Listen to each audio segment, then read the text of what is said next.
Hey everyone, welcome to my August 2025 SAT video. I pushed through a lot recently to get this done for you guys. Was it worth it?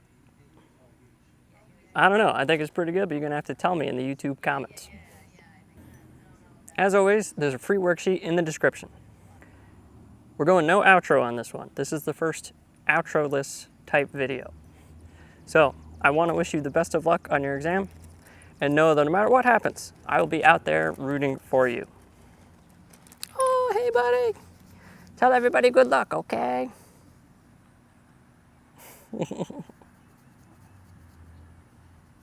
Thank you, bud. Okay, question 1. Please, guys, before you start this question, check out my Ottocento videos. One is on literal equations, the other is on percent relations. Those are really helpful. If you go straight to this question, might not make any sense. All right, so first we're going to take this whole sentence here and we're going to do some words to math. I first see the positive difference of a and 3. And I see here that a is bigger than 3, so the positive difference would be a minus 3. Then I see this word is. That tells us equals, so I put an equals. Then I see p% less than, and as we talked about in the percent relations video, the expression for that is 1 minus p over 100. And then I see the product of 5 and b. Product means to multiply, so it's going to be times the quantity 5b. So there's other ways to do this, and we'll talk about it at the end. But please, guys, please make sure you at least knew how to write down this equation, because that totally could have been just like an answer choice, and you would have been done right there if the question was asking it just to like write an equation that describes the situation. They ask you to do that all the time. All right, I'm going to copy this equation down below, and we'll start doing the algebra.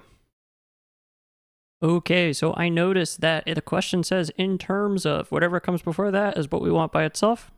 But we want to get p by itself.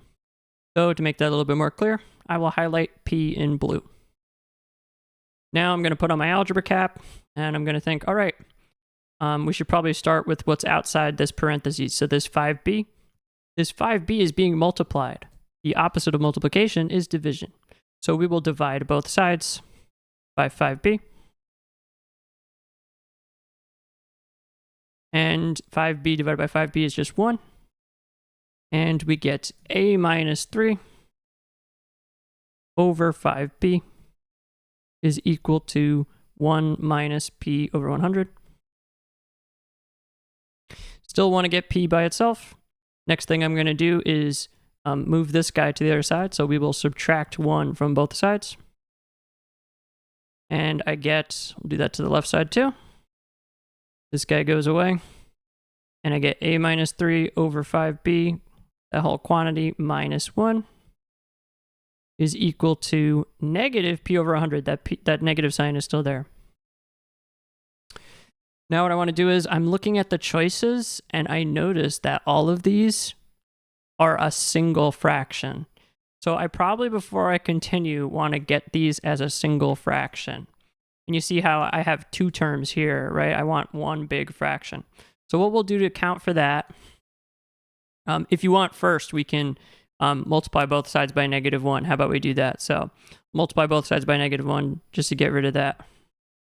And when you multiply a difference by a negative, you just kind of switch them. So it becomes like 1 minus, I go over that in the literal equation video, a minus 3 over 5b equals p over 100. And now, as I said, we'll get it as one singular fraction. So the LCD is just 5b. So this guy, I can rewrite this 1 as 1 times 5b over 5b, which is just 5b over 5b. All right, now we're in business. We can combine them. So I get p over 100 all over 5b, and we get 5b minus this quantity here. So it's like minus a, and then you distribute it, and you get plus 3. All right, we're in the home stretch. So all I need to do now is I'm going to multiply both sides by 100. So let's do that, times 100, times 100. I'll just multiply everything on top by 100. And it kind of starts to look like this. P equals, because these guys go away. And we get 100, so that's 500B minus 100A plus 300 over 5B. So you'll notice every single one of these terms is divisible by 5. So we can like multiply, or you could divide, basically just divide the top and bottom by 5 to simplify it a little further. And we get 100B, 100 divided by 5 is 20, 20A, 300 divided by 5, that's 60, so plus 60, over 5B divided by 5 is just B. All right, that looks pretty nice. Let's go see if that's a choice. All right, it is looking like choice D is the correct answer, and that was a lot. I still think you need to know how to write that equation with the stars on it, but a good way to do this if you weren't sure how to do the algebra would be to brainstorm valid constants that satisfy the situation, and then you could just use Desmos to guess and check. So why don't we go over how to do that as well? All right, so you guys see up here, A has to be between 3 and 20, exclusive, and B has to be between 8 and 12. So what I'm going to do is I'm just going to pick numbers that like will work out really, really nice as much as I can. So I'm going to make B equal to 10. How about that's between 8 and 12? And then I'm just going to do some math. So 5 times 10 is 50. And I'm like, okay, let's try to get a number on the left side. That would be really nice. How about I try to get the left side to be 10? 10 and 50 go together, right? So how about I pick A equals 13? And then the equation will kind of look like this. 13 minus 3 equals 1 minus P over 100. It'll be kind of be like this. N equals 1 minus P over 100 times 50. So let's see, what percent less is 10 than 50? Well, you could go and solve that equation if you wanted to. I'm not going to go over it. We're already spending a lot of time on this one, so I'm just going to tell you that is an 80% decrease. So we can now that we have a data point, hopefully we can go to Desmos and put these numbers in and type in all the choices, and we'll be able to tell which one is right. So let's go do that. Okay, guys, as you can see, when we put in the numbers 10 and 13, as we talked about, we expect P to be equal to 80. The only answer choice that does that is choice D, so it seems like we did a good job. That probably would have been a much easier way to do it if I were pressed for time on test day. Are you trying to raise your SAT score? Struggling to stay organized and make sense of which topics you have and have not covered? Then do I have the course for you. Introducing No BS SAT Prep, a comprehensive self-study platform designed by top SAT tutors, all with the goal of helping you succeed on your exam. They have complete courses in reading, grammar, math, and even Desmos. The website offers over 2,000 practice questions, 230 video lessons, built-in Desmos support, and it's even used by tutoring companies across the country, including Tutorlini LLC. Hey, wow, that guy's pretty cool. For a limited time only, get 20% off all plans using code TutorLini20. What does it cost after the discount? Well, you'd know that if you completed Chapter 14 on percentages, you silly goose. Act fast, because this offer is only valid through the date on screen. You can scroll to the bottom of the page for more information on a 48-hour free trial. Link in the description. Now, back to the video. Okay, question 2. Before you watch this, guys, you should really watch my videos on area and volume scale factors. You watch my Ottocento on area and volume scale factors as a free worksheet. And if you watch the short, it actually goes over some more stuff and it sums it up really nicely. So those 2 videos, my Ottocento and my short, please watch those. This might not make any sense. I'm going to off screen pull up some of the stuff we need to know.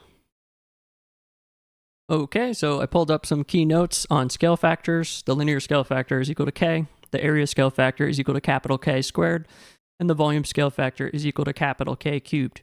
I know this is a scale factors question because there is a pair of shapes and they tell me they're similar. Some shapes are always similar, so they don't need to tell you, and I go over that in my videos, but cones are not always similar. So they really needed to tell us they were similar for us to be able to use scale factors. So I'm looking through the question to see if there's like the word times in it, to see if they told me a scale factor, like something that sounds like multiplication. And there unfortunately doesn't seem to be any of that. So what I need to do is I need to look between the two cones and see if I have a pair of corresponding information. Well, sure enough, they gave me the surface area of cone A and they gave me the surface area of cone B. So I can do big over small to compute the, because it's surface area, again, this keyword here, area, the area scale factor. So we're going to do area scale factor equals big over small.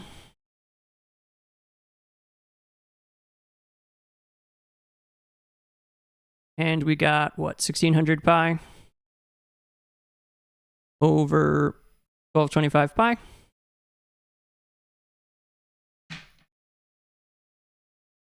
Let's see what that gives us. So we got 1600 pi over 1225 pi.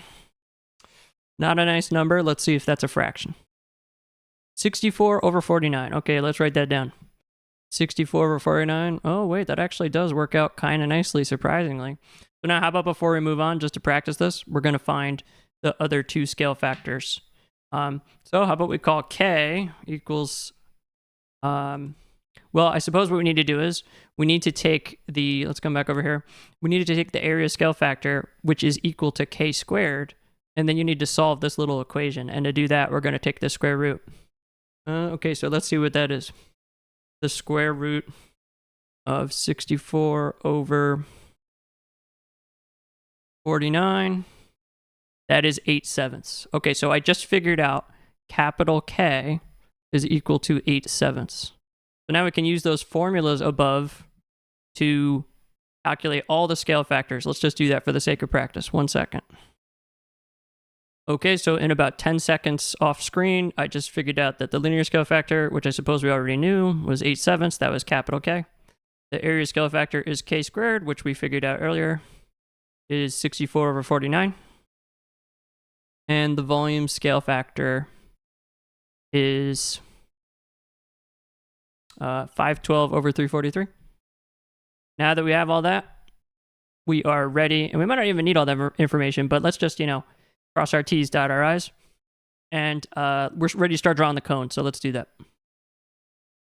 Okay, guys, so looking at the question, this is really important. Cone A had the smaller surface area, 1225 pi. That was smaller than 1600 pi. So we're going to draw a small cone and a big cone, and we're going to call the small cone A, and then we'll call the big cone B. All right, let's look at some of the information they told us. They told us that the radius of cone A is 133. Okay, so let's put that on there. So that radius right there is 133. And the height of cone B is 345. Okay, height of cone B is 345. All right, and it wants us to find the slant height of cone B. So the slant height is what's called capital L on the picture here. I usually write it as lowercase l, so don't let that confuse you. And that is right here. This is what we want to find. So we'd be in business if we could just figure this out. And you see, we can use a scale factor to figure out the radius, since we know the radius of cone A. Well, because radius is a linear measurement, it's not an area and it's not a volume, we can use the linear scale factor. So to find that, we're going to do times the linear scale factor, which is 8/7. So we will do 133 times 8/7. I did that on my calculator and I got 152. And now this slant height, radius, and height, they form a special right, not special right triangle, just a right triangle.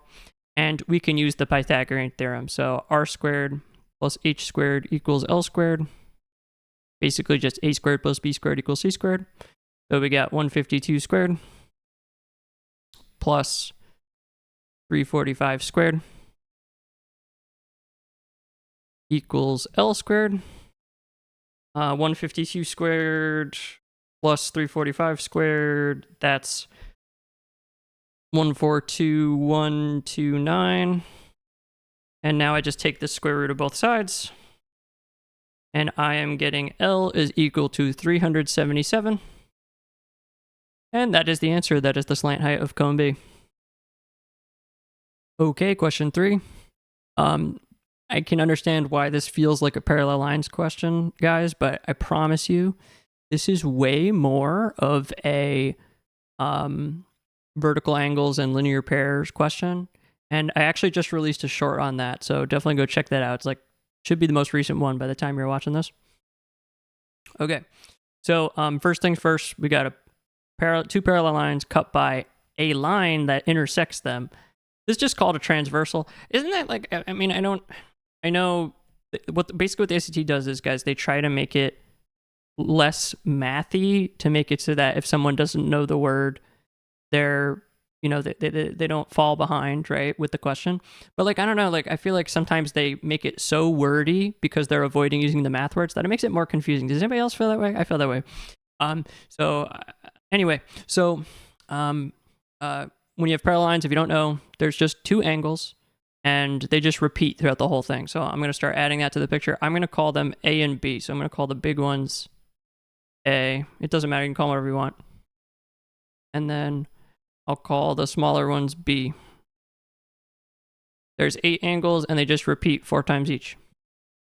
Okay, so it tells us the measure of one of these 8 angles is 9x minus 220. I don't know which one that's going to be. So why don't I just suppose it's the obtuse one, though it doesn't matter, right? But just for the sake of me keeping track of my work, I would like to put it here, if that's all right. All right. And so what you need to know is these two angles, this really has nothing to do with parallel lines. They form a straight line. That's called a linear pair. So they add up to 180 degrees. So we have A plus B equals 180.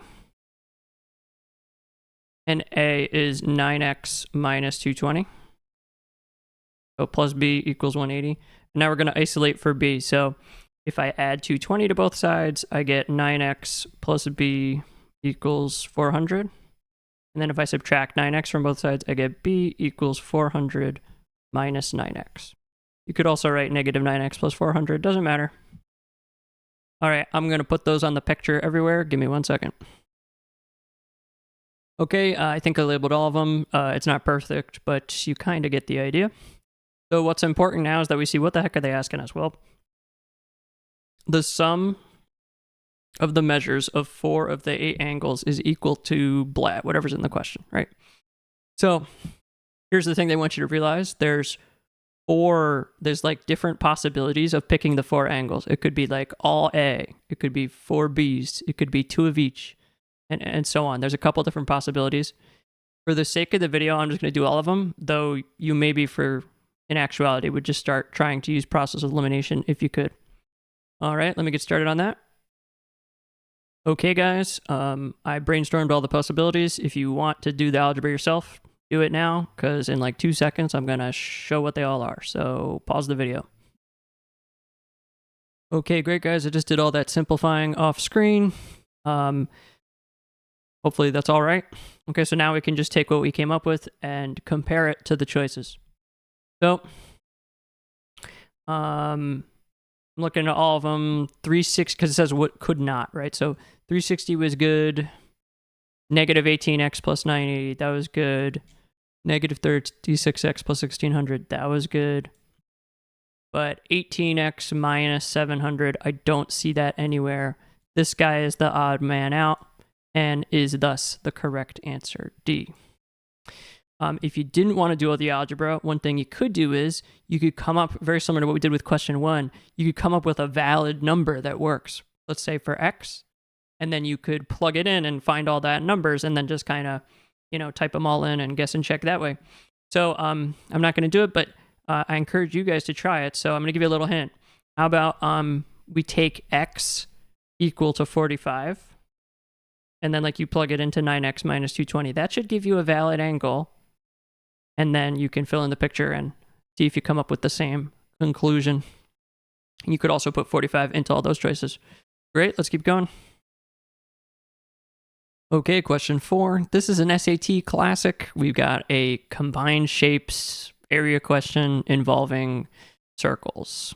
So you're definitely going to want to check out my Ottocento on circles, my Ottocento on special right triangles, and I also have countless shorts on circles and triangles. So go check all those out. I'm going to start just pulling concepts from there.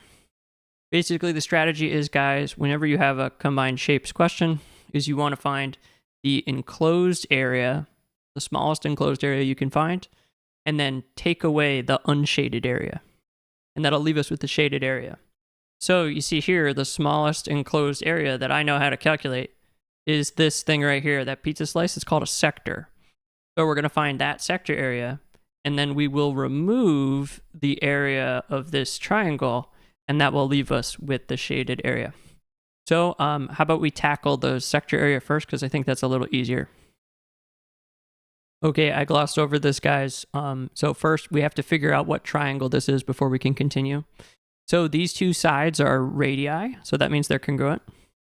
And that means they form an equilateral triangle. Equilateral triangle, as I talk about in my other videos, they have all the same sides, and they are 60, 60, 60. And you might be wondering, well, Kyle, how did you know it was an equilateral triangle? We only got two sides.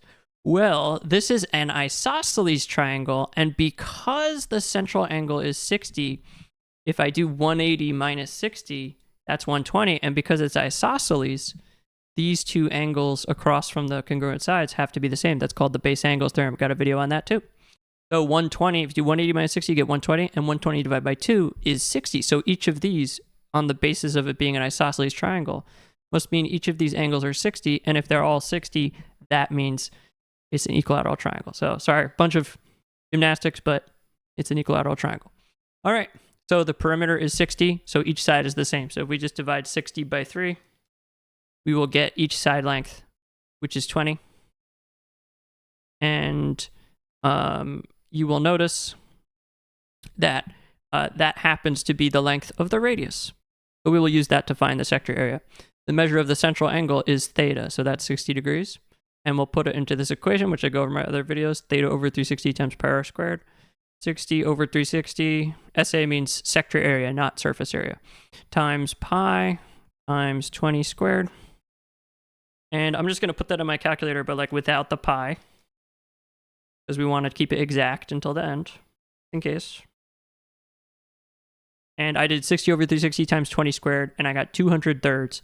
So this would be equal to 200 pi over 3. Looks good. Now let's start tackling the equilateral triangle.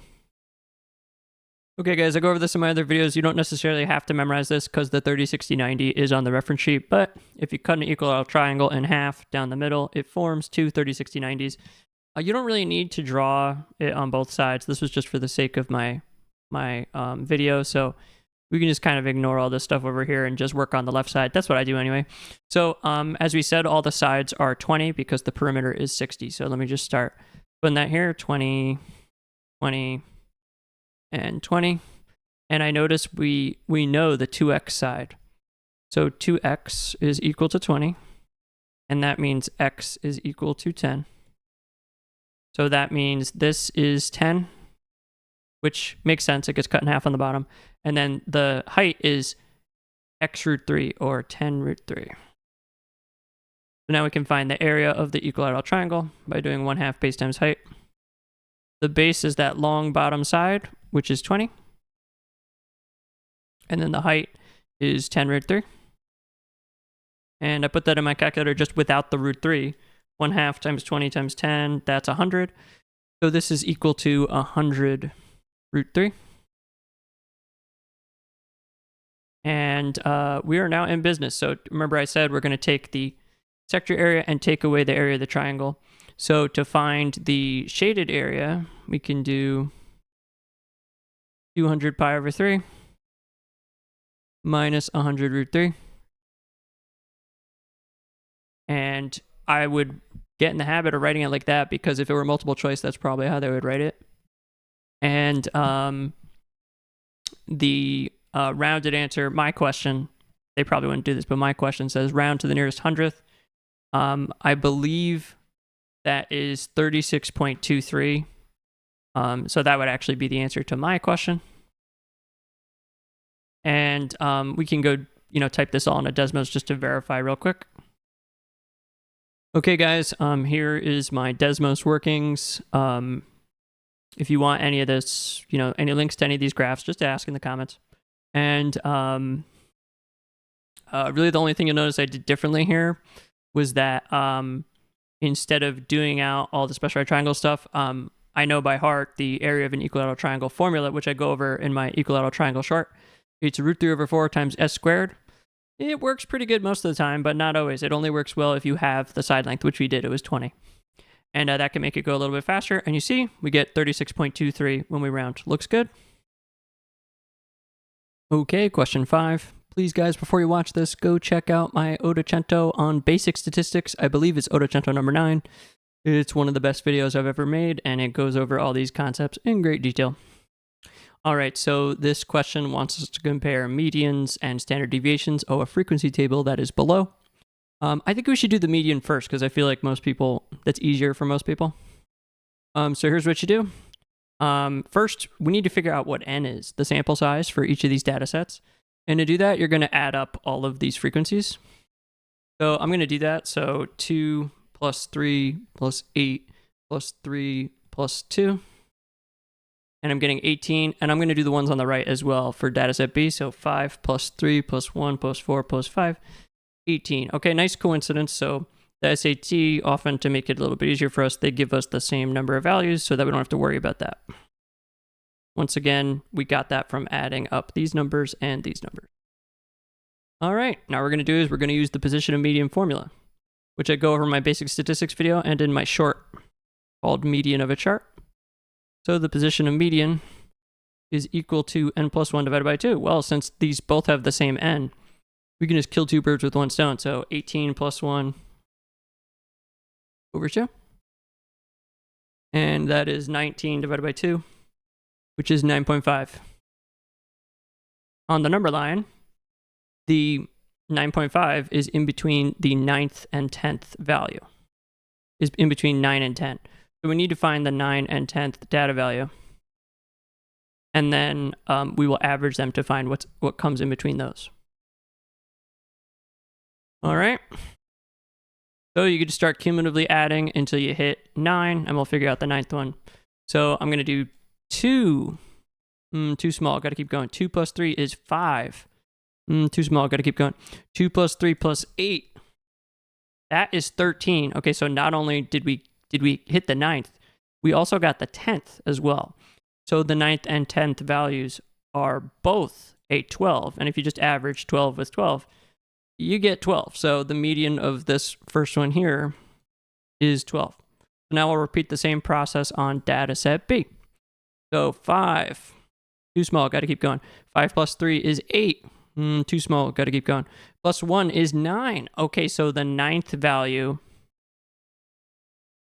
is a 12. And we'll write that down. And then the 10th value must be in the next one. 5 plus 3 plus 1 is 9, plus 4 is 13. Okay, so the 10th value is in here, which is 14. So the 10th value is 14. And now to find the median, we're going to average those two numbers. So the median is 12 plus 14 over 2. That's 26 over 2. And the median is 13.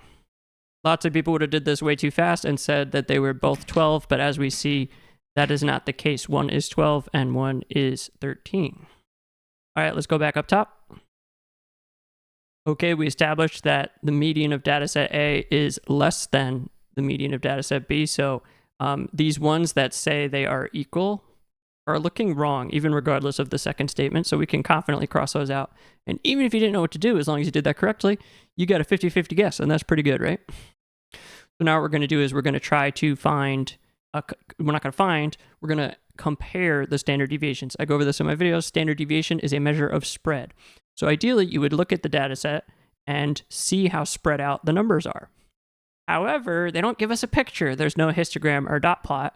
So what I'm going to do is I'm going to make my own kind of crummy picture off screen. So just give me 1 second. Okay, guys, kind of terrible, but, you know, right? We got to pretend like we're actually taking the test to some degree, right? So you can kind of see I, plotted the values, and then the number of frequency that just tells me how many dots to put. So like, for example, for 12 here, there's 8 12s. I put 8 dots. I know it kind of goes into earlier in the picture. Sorry, it's not great, but the point is you get the general idea. So I don't know what the mean is. We didn't calculate that, but the mean is probably somewhere around the middle. So perhaps it is like here somewhere about. And I'm kind of noticing, wait a minute. Dataset B looks way more spread out from the mean on average. See how there's lots of points that are far away from the mean? Whereas a lot of the points here are closer to the mean. So they're less spread out from the mean. So I believe the standard deviation of B is bigger because it's more spread out than the standard deviation of A. Okay, so let's go see if there's a choice that lines up with that. If B is bigger than A, that means A is smaller than B, and that is looking a lot like choice C. So the median of dataset A was smaller, and the standard deviation of dataset A was smaller. Now we're going to go to Desmos, but I can't stress this enough, guys. I wouldn't do pretty much any of this question on Desmos because this isn't a list. The Desmos statistics commands work way better for lists than frequency tables. Like if I had 4, 5, 6, that's a list. These frequency tables, there isn't really a way to type that into Desmos, so I wouldn't do this, but I will show you just for the sake of demonstrating because I figure someone's going to ask. So let's jump to Desmos.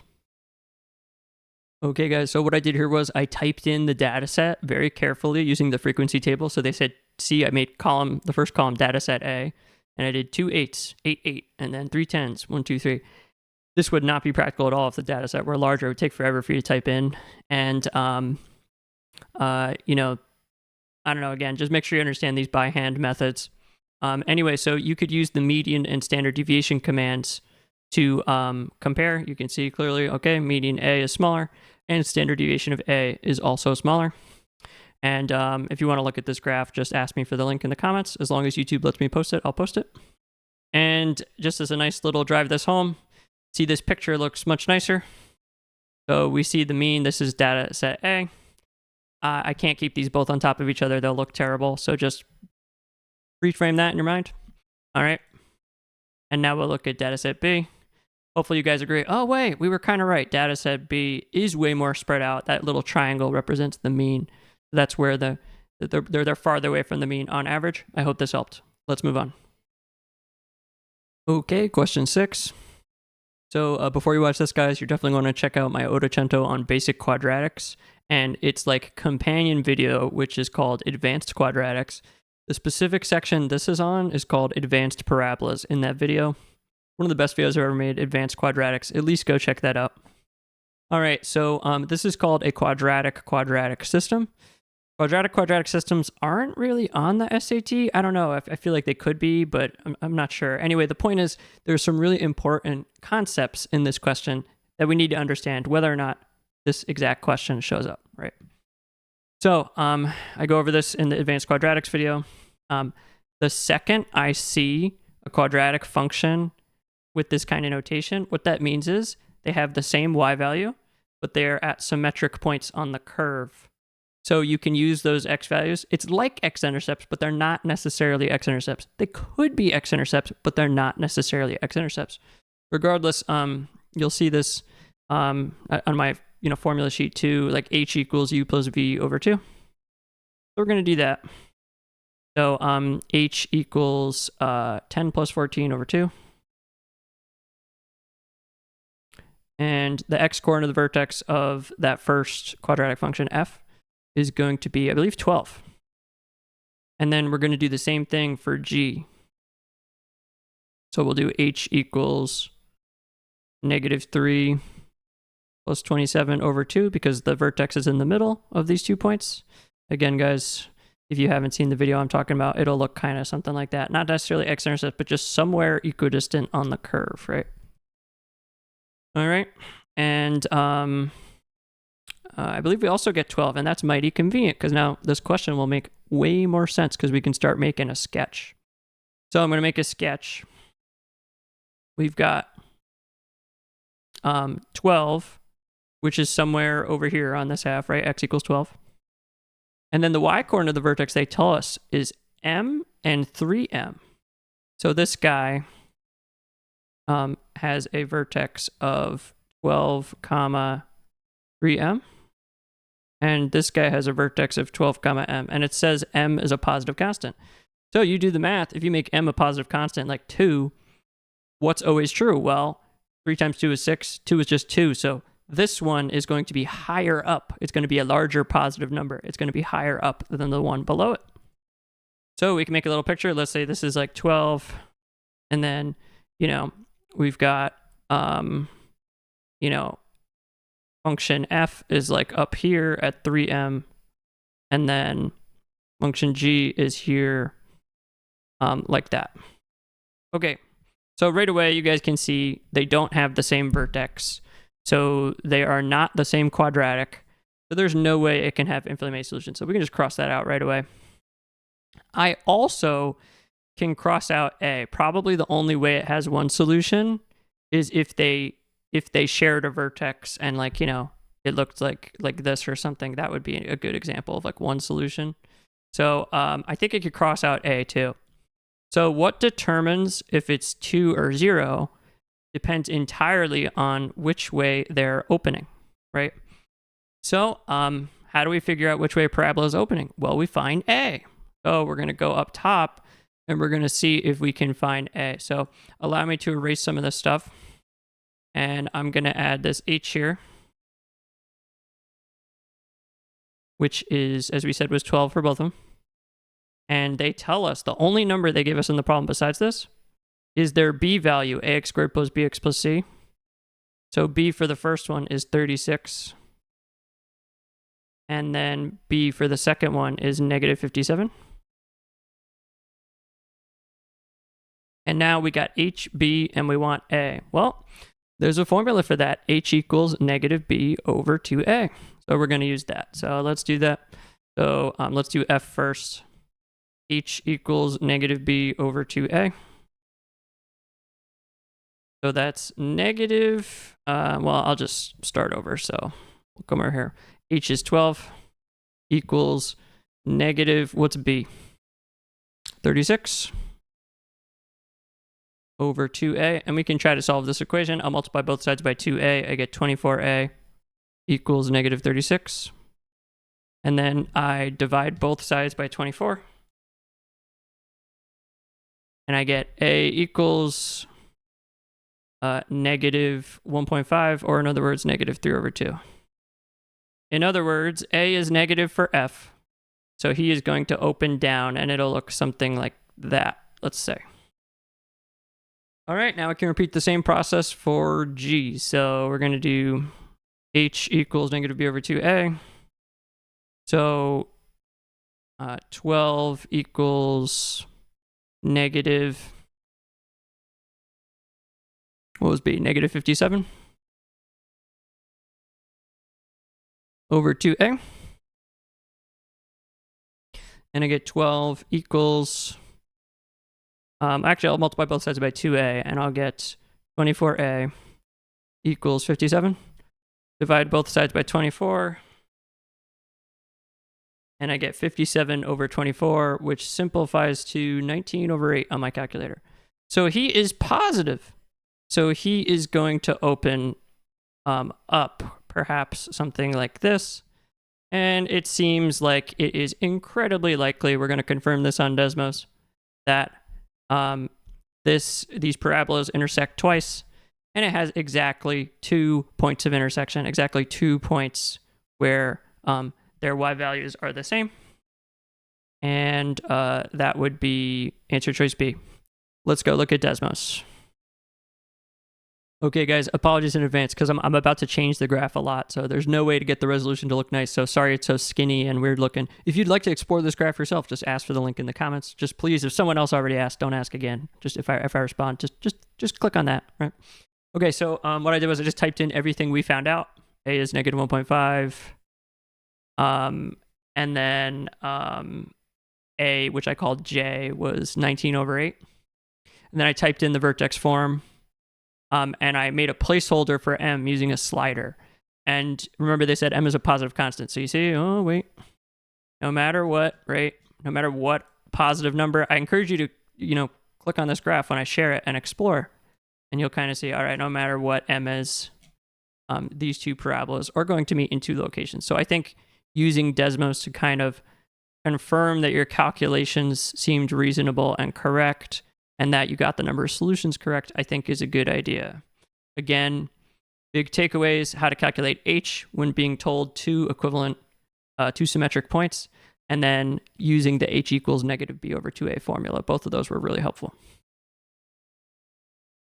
Okay, question 7.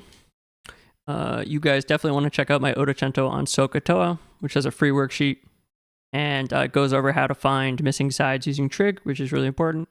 And I have a short called SOHCAHTOA plus area, which goes over how to do this type of question. But maybe don't watch that yet because kind of gives it away. So why don't you try this one and then maybe go watch the short and do the problems that are in there. Okay, so anyway, so I got a little picture here. It says angle B is a right angle. The measure of A is 34 degrees. So let me add that. And the length of segment BC is 13 inches. We would like to find the area of the triangle. Well, to find the area of a triangle, we use 1/2 base times height. Specifically, when you have a right triangle, we want to use the legs, the two sides that are not the hypotenuse, and each of those will serve as the base and the height. So I've already got the base, that's 13, but I need the height, AB. So to make the rest of the problem easier, I'm going to label this with an X. He's not going to be the answer, but he is really important, so he's worth labeling. Okay, so I'm going to think, all right, I'm looking at this angle, and I'm going to think, I've got, okay, across from the right angle is the hypotenuse. Across from the angle of interest is opposite. And the other side is the adjacent. So I think SOHCAHTOA. Well, I want to relate opposite and adjacent. So I'm going to use tangent. You can kind of see that's why there's so many tangents in the question. So we're going to write tan. How about I do that over here? So tan of 34 degrees is equal to opposite over adjacent. So 13 over x. Then we're going to solve this equation for x. And to do that, we're going to multiply by x and then divide by tan of 34. Or in other words, these two guys just kind of switch places. So we get x equals 13. I go over that in the SOHCAHTOA video, so if that's confusing, definitely go check that out. I go over it in more detail there. Don't want to waste time. All right. So x is equal to, that's not the answer, but I'm going to put a box around that because that's important. 13 over tan of 34. So now I'm going to come up here and I'm going to label this as 13 over tan of 34 degrees. And now we're ready to compute the area using 1/2 base times height. So area equals 1/2 base times height. So the base is 13 and the height is 13 over tan of 34 degrees.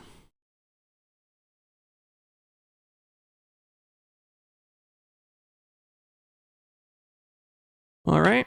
And we could just kind of be like, okay, 1 times 13 times 13. That's, I think, 169. Yep. And then on the bottom, we have 2 times, like there's like an invisible 1 down here. So like 2 times 1 times tan of 34. Well, 2 times 1 is just 2. So that is 2 tan of 34. And now at this point, we could see if we could simplify any further. But if you go on your calculator, 169 divided by 2 doesn't simplify at all because it doesn't have any common factors. Why don't we at this point look to see if that resembles a choice? So 169 over 2 tan of 34. That is looking a lot like choice A, which is the answer.